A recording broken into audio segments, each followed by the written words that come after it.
Sejam bem-vindos a mais um episódio do Advogado do Diabo, a Justiça e os Números. Eu sou a Diana Ramos, diretora do Jornal de Negócios. O Advogado do Diabo é o Luís Miguel Henrique. Olá, Olá, Miguel, viva. bem-vindo. E neste episódio temos um convidado connosco. Ele é Orlando Carvalho, administrador judicial e um conhecedor profundo das questões relacionadas com as insolvências e com a reestruturação de empresas. Bem-vindo também, Orlando, e obrigada por se juntar a nós. Obrigado, igualmente. Este tema das reestruturações e das insolvências é um tema para o qual vamos olhar neste episódio. Isto porque o Negócios publicou esta semana um trabalho que faz um retrato sobre as insolvências no país. Até setembro do ano passado eram muitas as famílias a entrar nesta situação, um número mais expressivo que o das empresas, mas também relevante o das empresas. Ora, 80% dos casos das insolvências são relativos a famílias. Há também empresas a entrarem neste processo até setembro. E, Orlando, o que é que nos dizem estes números sobre as insolvências em Portugal? É normal haver tantas mais famílias em insolvência do que empresas? Porque antigamente o panorama era um bocadinho diferente. Sim, nos últimos anos tem acontecido isso, mais famílias do que empresas. Porque se nós relembrarmos a crise que foi até 2012, 2013, muitas empresas desapareceram. Ficaram aquelas que apostavam menos no crédito. Estou-me a lembrar, nomeadamente, construção civil. Vê-se agora ou grandes empresas com capitais estrangeiros ou então pequenas empresas onde os sócios injetam muito capital próprio. Portanto, houve quase com a crise uma extinção natural das empresas mais problemáticas e isso agora influencia os números. Exatamente. Portanto, agora está a haver menos insolvência de empresas, estão a ir aquelas empresas que têm pouca atividade. E reportando agora, por exemplo, aos últimos 2 anos, 3, é a questão do Covid, agora a questão da guerra, porque está a afetar também algumas empresas, nomeadamente no preço das matérias-primas e da energia, e agora o custo do dinheiro que tem aumentado quase mensalmente, não é? Ainda agora temos mais um aumento das Euribor. Aliás, são as notícias do dia, é mais caro o crédito. São aquelas que nos marcam nesta altura. É. Os singulares, eu penso que tem uma razão. Houve uma primeira fase de insolvências de singulares que eram os empresários das empresas que insolveram. Empresários em nome individual. Não, mesmo de empresas. Que tinham avalizado. Garantias pessoais que eram prestadas às suas próprias empresas. Exatamente. E que, como a empresa deixou de cumprir, reverteu. Responderam pelo património. Com o património, eles, quer junto de credores hipotecários, nomeadamente os 90% é a banca, quer a própria Autoridade Tributária e Segurança Social, que fizeram a reversão das dívidas para os gerentes. E depois foram aparecendo insolventes que ficaram desempregados e conseguiram empregos, mas não tão estáveis, nem com os salários que muitos tinham, não é? E que eles tinham a vida preparada para aquele valor salarial que tinham, e agora são menores. E nos últimos anos houve um aumento do consumo, houve o aumento do acesso ao crédito fácil, não é? Portanto, e uma das razões que falam no artigo é os vários créditos. Os vários créditos somados, exatamente. E isso é evidente. E já lá vamos com mais tarde também esses dados sim. sobre o perfil dos devedores, mas antes de lá chegarmos, convém aqui perceber uma coisa, Miguel. Fica também a ideia de que há planos de pagamento, nomeadamente para particulares e soluções de pré-insolvência, mecanismos de pré-insolvência que podem ser utilizados, mas que nem sempre se sabe da sua existência. Há, de facto, provavelmente também alguma ignorância dos particulares em relação àquilo que são as possibilidades que têm para evitar as situações de insolvência? Eu acho que há E dois grandes grupos. Porque depois também temos dados As empresas sobre as empresas. mas há parte disso que também se aplica, nomeadamente ao micro-tecido empresarial e às PMEs.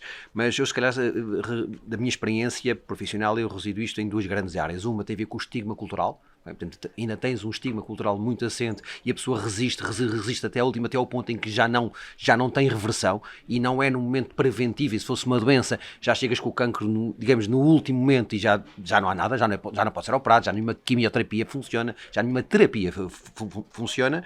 E depois também há muita falta de informação acessível, desadequada. O que é que eu quero dizer?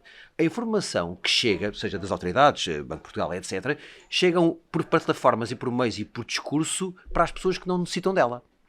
Isto é, está desadequado.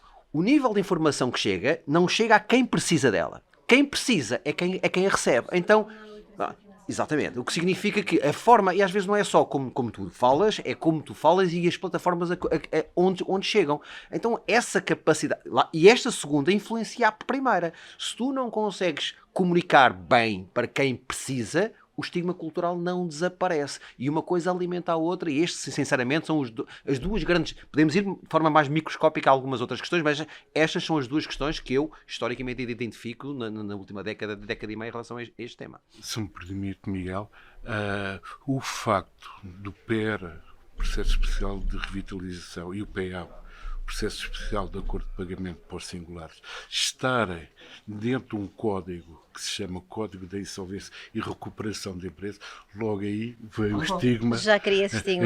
Cria esse estigma. Penso que se tivesse legislado fora, havia mais abertura das pessoas, aceitação. Mas a falta de informação é atroz.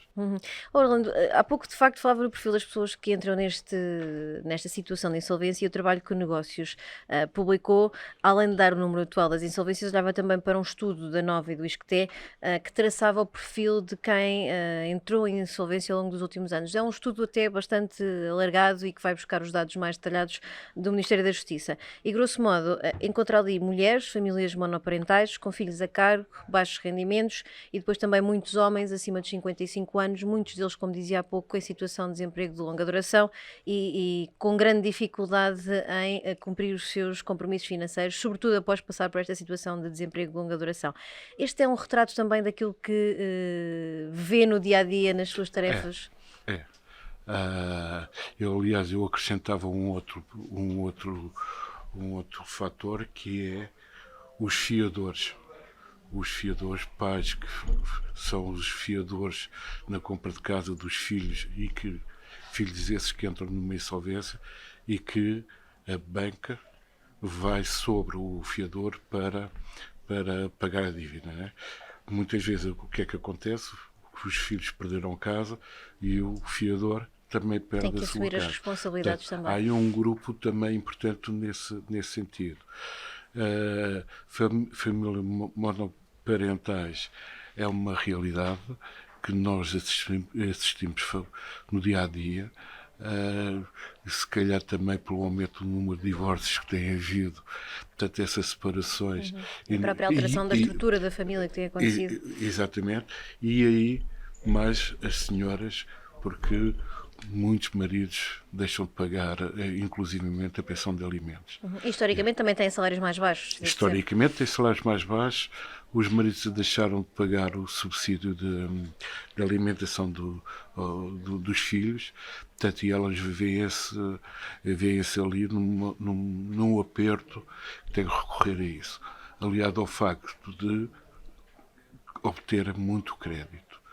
Portanto, volto a dizer, é rara a insolvência que não venha com 3, 4, 5 créditos, no mínimo, para ser cumprido. São créditos em cima de créditos, Orlando. É um mecanismo mais fácil nestas situações das pessoas acharem que conseguem, de alguma forma, resolver a situação, indo pedir mais financiamento, muitas vezes mais caro até. Muito mais caro, e muito mais caro. Portanto, o crédito obtido através de cartões de crédito é caríssimo. As pessoas não fazem. As pessoas compram a mensalidade e não compram a taxa de juros, não compram o custo efetivo desse dinheiro. As pessoas querem então uma solução tão rápida e tão milagrosa que não fazem contas ao que o dinheiro custa. Eu percebo o desespero, mas atenção, muitas das vezes tem a ver, voltamos à iliteracia, é não saber quanto é que aquilo lhe vai custar e quanto é que aquilo vai fazer. Mas do lado da banca já existe, por exemplo, já existem mecanismos de análise do risco de crédito, do perfil de crédito de um consumidor, que mostra que aquela pessoa já tem vários créditos, portanto, Mesmo assim, existindo esses sinais, é normal que os bancos continuem a financiar esse tipo de situação? Sobretudo as financeiras.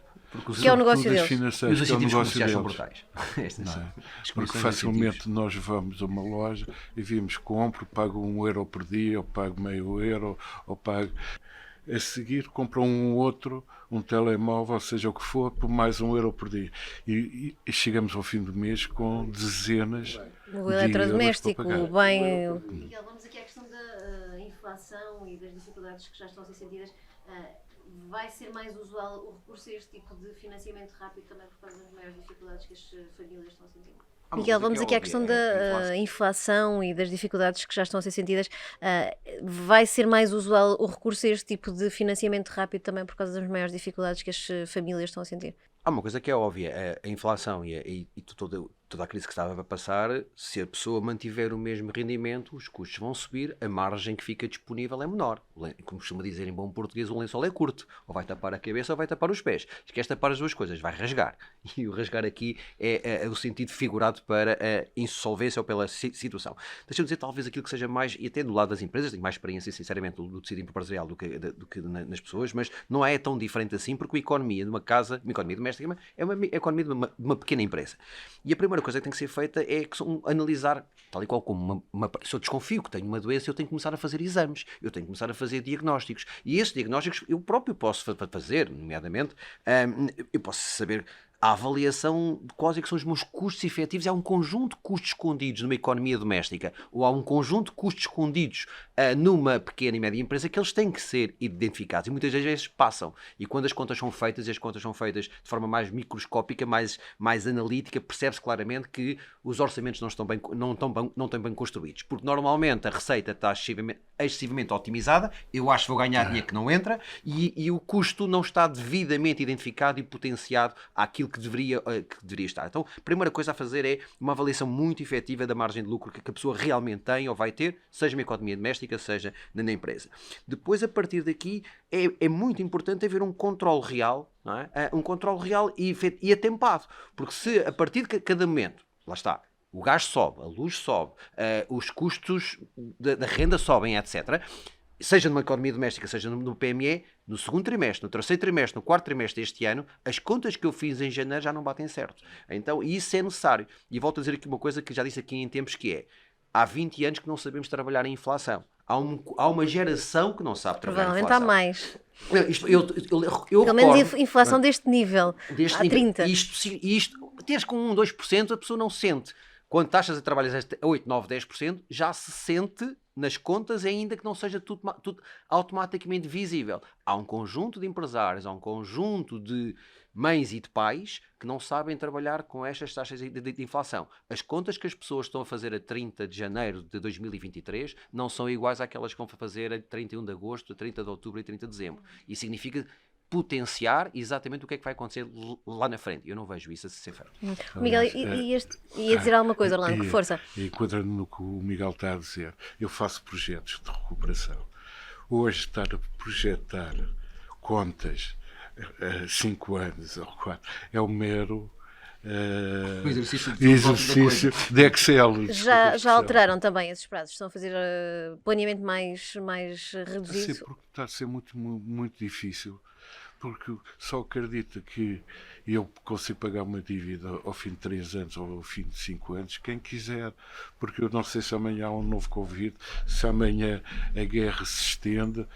É uma incerteza. Ou se há um novo E, imposto, portanto, ou uma nova ou um taxa, novo imposto, ou uma ou nova isso. realidade que surge Portanto, e que aumenta os encargos da empresa. Da empresa e a nível pessoal, portanto, preparar-se, fazer uma economia neste momento é muito importante para prever o futuro. Miguel. Eu tive a sorte, ao mérito, na década de 90, eu trabalhei no Brasil logo no início da minha carreira e ainda apanhei economias a trabalhar com taxas de hiperinflação. Isso é um estágio profissional daqueles bastante... Em 92, eu em 93, 24, 25 já trabalhei. Então, resumindo, Eu aprendi coisas de câmbio, preços que eram de sexta-feira para segunda-feira. Eu lembro, por exemplo, estar a ajudar a assessorar a compra de um hotel, que de sexta-feira para segunda-feira o preço mudava. Isto é, se fechasses na sexta-feira o preço era X, se fechasses na segunda-feira o preço era Y. Porquê? Porque era ao dia.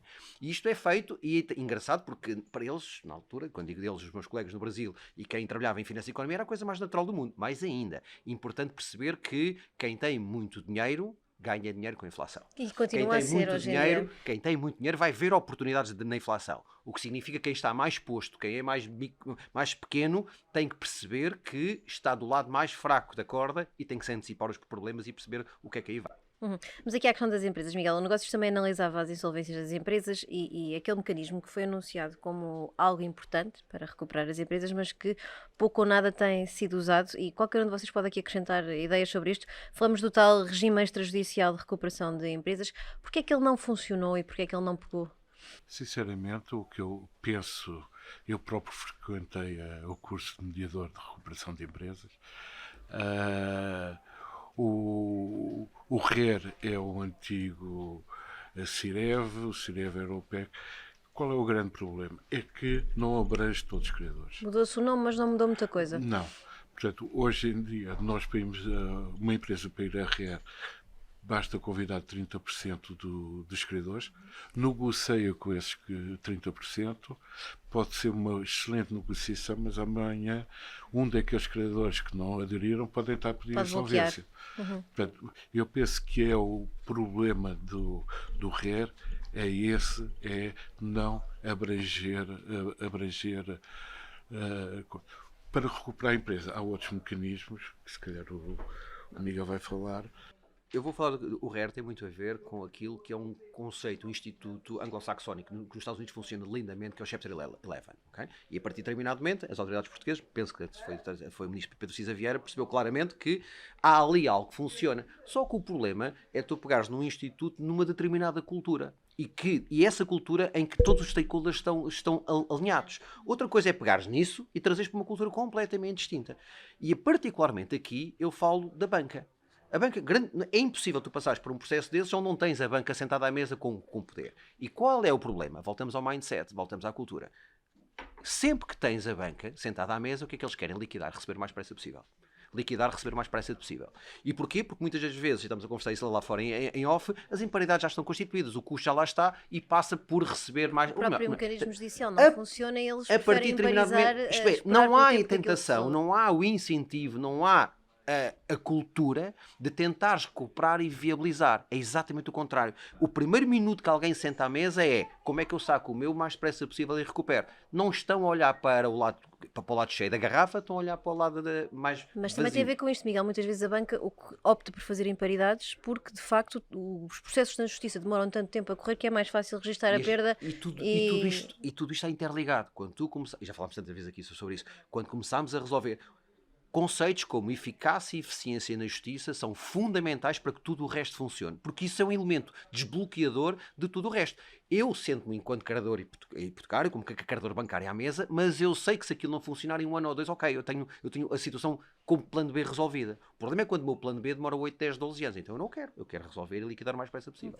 Orlando, existem só, de facto, 5 figuras de mediadores de recuperação de crédito nomeadas no âmbito destes processos. Eu fiquei muito admirado. Serem só 5? Só haver 5 empresas a recorrer, porque foram 5 nomeados, porque há muito mais. E porquê é que ficou surpreendido? Porque mesmo não acreditando muito no RER, pensei que pudesse haver mais acesso, portanto, ao RER. Se calhar, eu vou àquilo que já falámos, a falta de informação. Portanto, o que é o RER? Apresentar o RER aos portugueses. E o que é esta figura do mediador? O que é a figura do mediador? Que é importantíssima, portanto, numa negociação. Não divulgam, tal como não divulgam corretamente ou massivamente o PER, Processo Especial de Revitalização, que é um processo que envolve todos os credores e é um processo que, a partir do momento que é aprovado e homologado, abrange todo o tipo de credores que tenham ou não reclamado crédito. Portanto, que é a vantagem em relação ao RER. não é? Mesmo aqueles que votaram contra o PER vão se sujeitar às condições que estão lá. E no caso das pessoas singulares, o PEAP, que também evita, o PEAP evita, na insolvência, o administrador chega, apreende os bens e vai colocá-los à venda. O que é que uma família tem? Uma casa, uma viatura, e vão ficar sem eles.